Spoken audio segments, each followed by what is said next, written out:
It's June of 2014, and you know what that means. Time for another garden tour as the garden begins. I've already done the rototilling and planting, so we'll show you where things are looking here this year. I'm planting down here a couple of peppers. I did try a couple of new things this year. Here I actually got plantlets for Swiss chard. We'll see how that works out. Usually I just go from seed. We'll see if the plantlets work any better. There's some radishes in those couple there.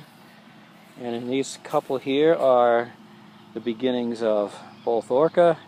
And in the left one, it's only cucumbers. I did buy some plantlets too. Because I bought so much extra stuff, I've got to put some things in pots this year. So we'll see how that works out. Tomato plants in pots. I do have all three types of tomato plants this year. I have the little Sweet 100 cherries. I bought a couple of extra of those that were already well underway. You know, these ones that are larger. So they're up front. I'll show in a second. These are plantlets for, I think, yellow squash. I think, now I could be wrong. I planted some trombosino seeds, and I'm really not sure which ones are which. And if these are either one of them trombosino seeds that I planted. But I also got some squash seeds, so I think these are ones I transplanted of squash, yellow squash.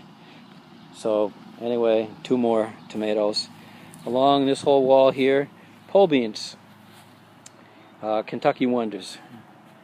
Okay, down this road here, I believe that very end one there is a cabbage, then two peppers, then I believe those are broccolis and tomatoes. These are the Sweet 100s that I bought that were well underway. You can tell they're larger than any of the other tomato plants. And they were only $3. Couldn't believe it. Very cheap for well underway plants. So we'll see if those do. I got to put a cage around those actually. The rest aren't ready for cages yet. But these end ones probably getting to the point where I could put cages over them. And those are cherry tomatoes. And in here I have on this end, just for chuckles, to see if it could grow in this environment, because usually it's just the only thing that comes out of this is this planter near here is the what do you call it, morning glories, the wall of glory, which I don't think is going to be as glorious this year because I think last year's damage may have cut it back a bit. Plus I think that this year with covering things up, I don't know, I just get the feeling it's not regenerating the way it used to. I don't see as many of them. But we'll let them grow and hope it'll reseed. So that at the very end on the right there, this is one of the new things, that's celery. This is the, I've never tried it here, but this is again Swiss chard. Okay. And incidentally, I know this, you don't. Probably. See that right in the center there? That's what it looks like when a morning glory sprouts. So as you can see, I got a few of them in here. That's how I can tell whether they're coming up or not. So anyway, this next row is kind of more of the same. Those two there are obviously celery, and on the other side are peppers. Another pepper on the other side, then tomato plants. So this is all tomato plant, peppers, celery, and on the tail end I think is some Brussels sprouts. This row that nothing is in, that you can see, actually it's not true, but most of this row is planted with, you know, I can't remember exactly how I did it, but I got two rows that don't have very much showing. And they're going to be corn, pole beans, and sweet peas, snow peas.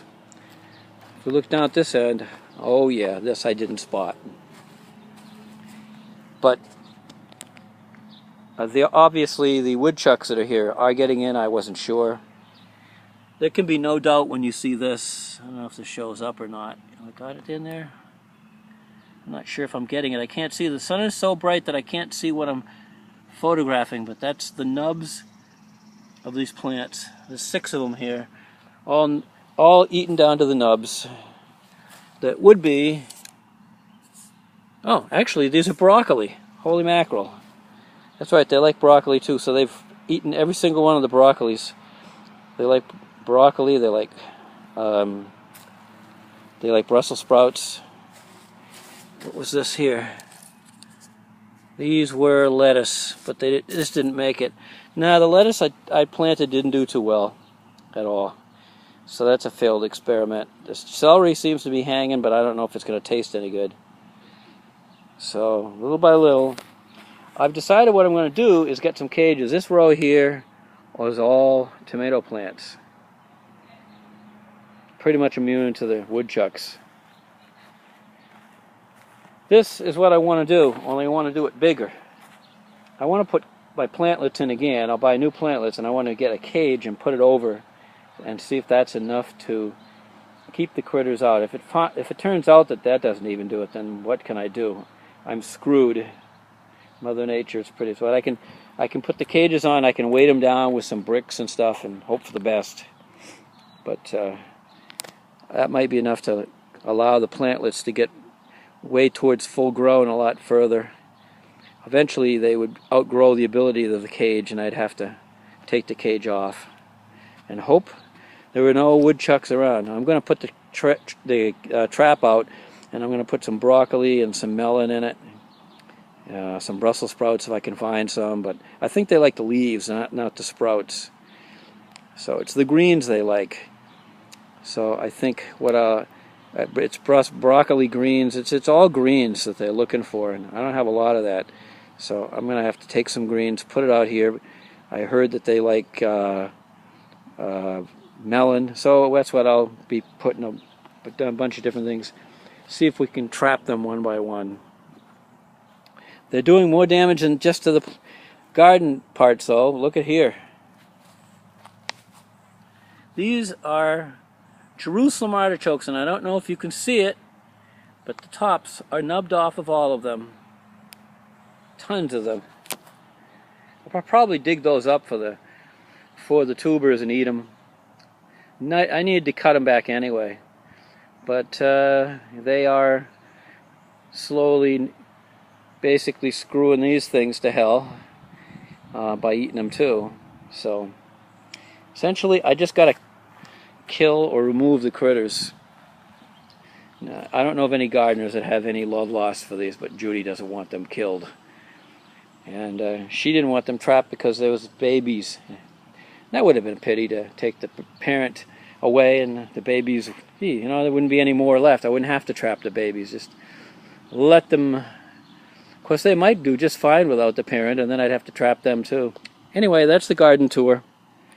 And your evil-minded gardener here who is thinking evil thoughts towards woodchucks. And if you're a PETA person, you hate me. Keep in mind, I work for animals. I work one day every week on my day off down at the Animal Rescue League in Bedford, New Hampshire, taking care of kitties. I pretty much live and let live. It's just when the animals are not letting me live that I get a little bugged. But we're going to see, like I said, if we can trap and remove. That would be the best thing, best I can do. Gotta go. Bye now.